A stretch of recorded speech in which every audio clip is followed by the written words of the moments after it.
Good morning. Ira Epstein with your morning flash update. And this update is for the morning as we're here now on Monday. And this is the 16th of June, 2025. Time about 8:15 a.m. Central Time.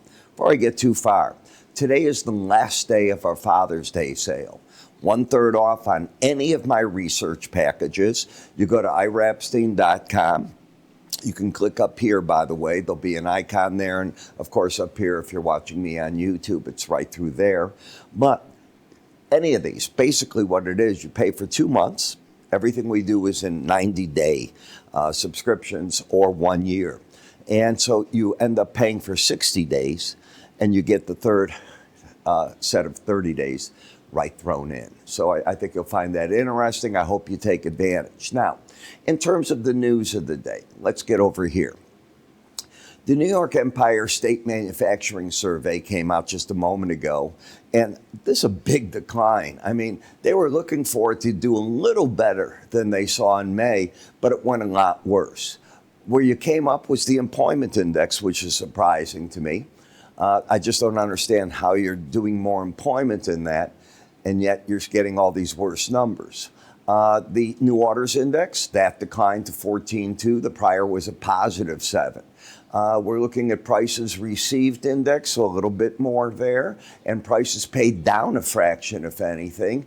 The inventory index, not up as much as you were the month before, and you went to a negative on the shipment. So I don't view that as a friendly report.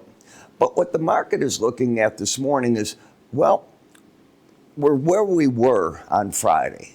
Israel and Iran are hitting each other back and forth. Okay, that's going to go on for a bit. It's a war of taking out, on Israel's part, the ability of the missile launchers, and now they're going after certain parts of infrastructure within Iran, but it's very delicate. They're trying not to ruin the fields, the oil, and so on. They don't want the world to be shy of that. They're trying to keep Iran from not having to shut down the Strait of Hormuz.